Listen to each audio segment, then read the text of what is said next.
The invitation had been sitting on my kitchen table for 3 days before I finally picked it up. I almost threw it away more than once because I already knew who would be there.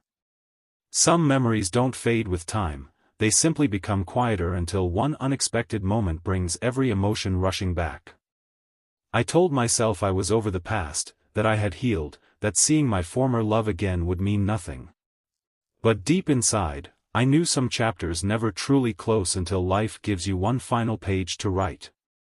Before we continue, if you believe in kindness, forgiveness, and the power of second chances, please take a moment to like this video, leave a comment, share it with someone who needs hope today, and subscribe to the Kindness Project.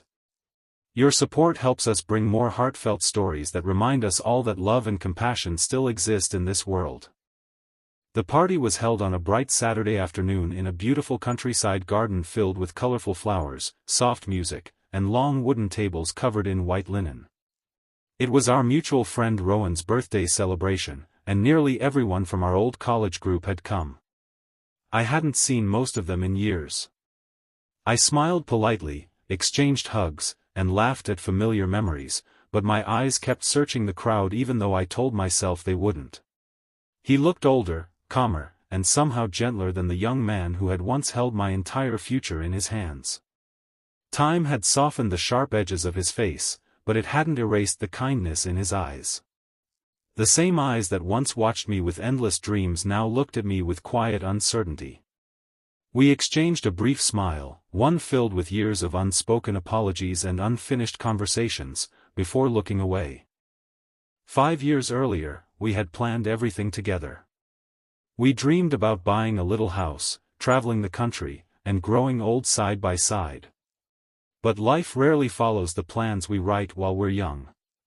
My father became seriously ill, and I left the city to care for him. Adrian received an incredible job opportunity overseas that could have changed his career forever. Neither of us wanted the other to sacrifice everything.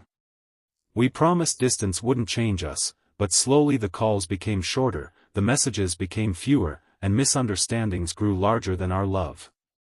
There was no betrayal, no shouting, no dramatic ending. Just two broken hearts walking in different directions because life demanded different things.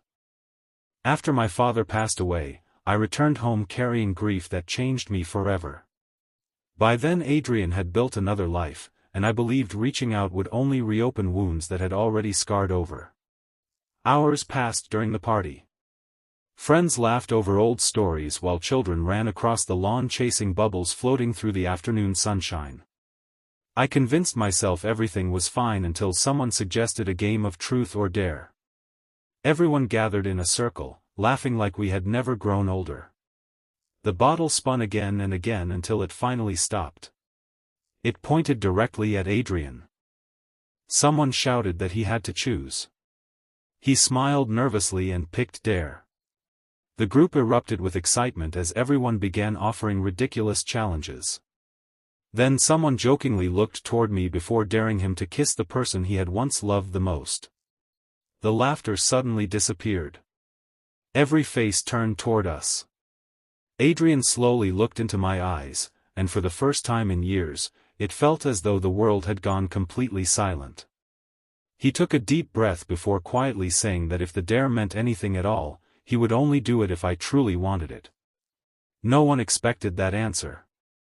There was no pressure in his voice, no attempt to embarrass me, only respect.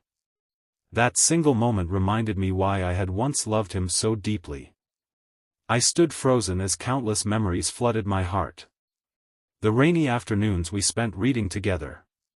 The tiny apartment filled with dreams bigger than our bank account. The hospital hallway where he held me while I cried after my father's diagnosis. The goodbye at the airport where neither of us had enough courage to say what we really felt. Instead of rushing forward, I slowly walked toward him. I looked into his eyes and realized neither of us was the same person anymore. The kiss that followed wasn't passionate or dramatic. It was gentle, brief, and filled with gratitude rather than regret. It wasn't about restarting the past.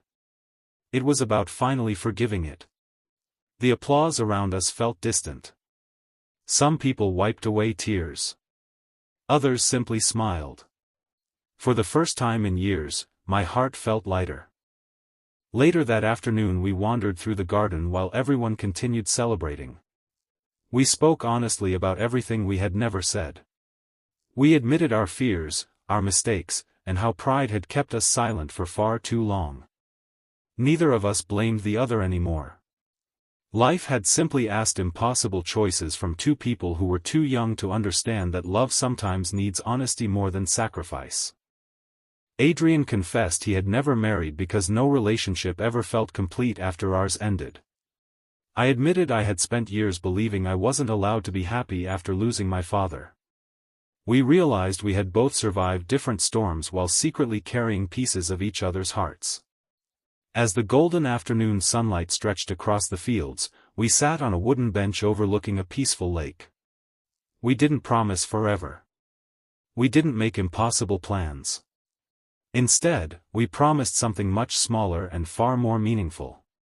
We promised to stop running from difficult conversations. Sometimes second chances don't begin with grand romantic gestures. Sometimes they begin with two people finally choosing courage over fear. Over the following months we slowly rebuilt a friendship before anything else. We learned who we had become instead of trying to recreate who we once were. There were awkward moments, painful conversations, and tears neither of us could hide. But there was also laughter, healing, patience, and a quiet understanding that love built on honesty is stronger than love built on perfect timing. Nearly 2 years later, we returned to the very same garden for another birthday celebration. This time we arrived together. There was no dramatic announcement. No one needed one. The smiles on our faces told everyone everything. If this story touched your heart, please like this video, share it with someone who still believes healing is possible, leave your thoughts in the comments, and subscribe to the Kindness Project so together we can continue spreading stories of hope, forgiveness, and second chances. Special request: before this story ends, comment below with one word, forgiveness, if you believe some hearts deserve a second chance. Life doesn't always bring people back together. Sometimes it teaches us how to let go with peace. But every once in a while, when kindness replaces pride and courage replaces fear, life quietly offers one more opportunity to finish the story that was never meant to end.